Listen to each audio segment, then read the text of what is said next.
what is a healthy relationship with food? Hi, lovely.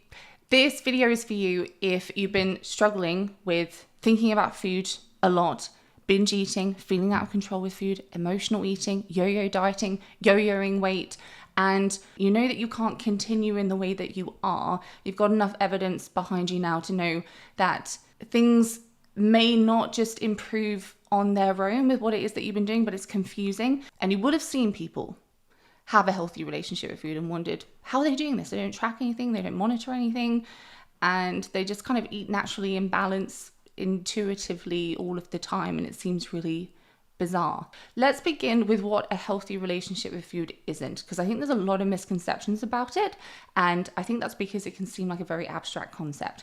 What a healthy relationship with food isn't is the eat everything in moderation diet. It's not balanced eating. It's not copying what someone else with food freedom has, or eats rather.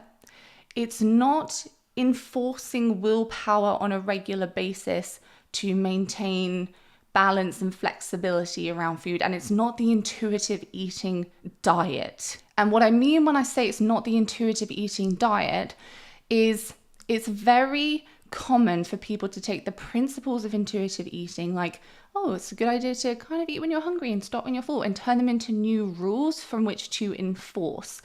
And if intuitive eating isn't coming naturally to someone, then I would argue that they are on the intuitive eating diet. I hope that makes sense.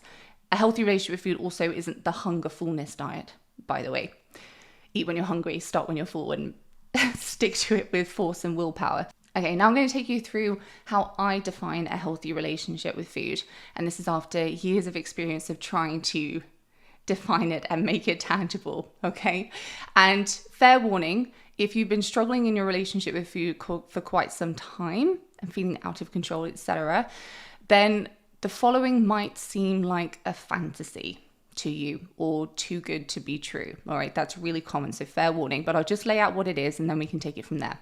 A healthy relationship with food, to me, means that someone's physical appetite is balanced and it's appropriate for their body's needs, firstly, that they can hear the full range of their appetite cues and they can respond to hunger and satiety most of the time without using willpower. So you know when it's time to breathe in and out most of the day, you know that, but you're not consciously aware of it and it happens quite naturally.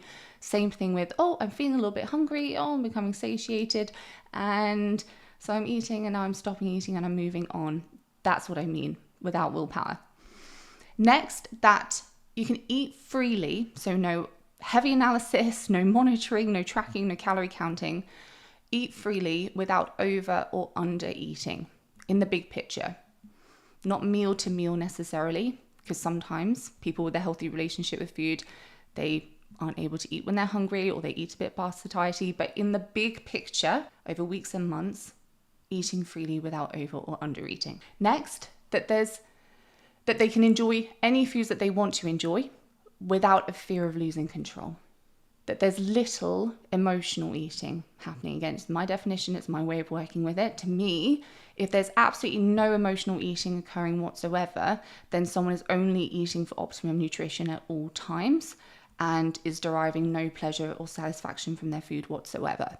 But you might have an intuitive sense of when it starts to cross over that line for you and it's becoming a little bit problematic and distressing. The next part is that you tend more towards nourishing food because you genuinely want it, not because you feel that you should eat it. Next, that you can trust yourself fully around food, to the point that not trusting yourself around food seems as ridiculous as not trusting yourself around your sunglasses, for instance. And it is that way for people with a healthy relationship with food. And lastly, that there is healthy control with food. So not the tight in control, willpower enforced, better maintain this rigidity, otherwise there's chaos kind of control, and not out of control, checking out, zoning out, feeling chaotic, etc. Healthy control. So the ability for you to make decisions around food which align with what you want for yourself, and decisions coming from an easy place of self-care and peace, like, oh, I've got a craving for ice cream. And you would have seen people do this. I've got a craving for ice cream. What time's dinner going to be? Oh, 45 minutes. Okay. Well, actually, I think I'll wait then maybe until after dinner to have an ice cream if I still fancy one. You see, that easy decision. Or maybe I will have an ice cream. That easy decision from a place of self-care. Now, I'm sure that this brings up a lot of new questions rather than answering all of your questions. And we'll get onto those because that's really important. For now, I think it's important for us to take a moment to reflect on where your current relationship with food is, that we know where it is that we're starting from. And I think we need to make it a little bit more tangible as we possibly can. So to help with that, I've formed a quiz, as it were, which is really a lot of statements surrounding your relationship with food, which you can move through and rate and give a score to. And that should hopefully be a really amazing point of reflection and make everything a little bit more tangible. So I'm going to suggest that you, in a moment, pause the video, go through that, and then come back to this video with that information, because I think it's going to be really helpful. Okay, so go ahead and pause it now, and I'll see you back here in a moment. Okay, if you're here, it's because you've got your ratings, as it were. If you haven't, no worries, just pause the video, go take the quiz, and then come back. Now, what you were rating, essentially, are all statements that I associate with, through experience, of having a healthy relationship with food.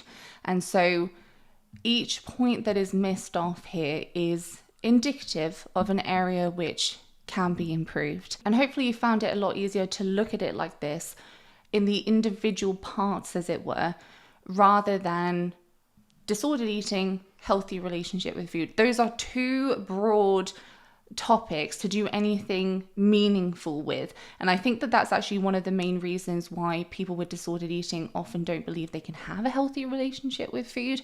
There are other reasons, but the fact that it can seem so intangible and abstract, because it's such an overarching topic, I really think that that contributes unnecessarily and unfortunately keeps people stuck believing that they are beyond help for longer than is necessary. But now that we've got that in place and you understand my definition of what a healthy relationship with food is, if you're there thinking that sounds lovely, I love the idea of having this relationship with food, but sounds a bit too good to be true, or is it possible for me?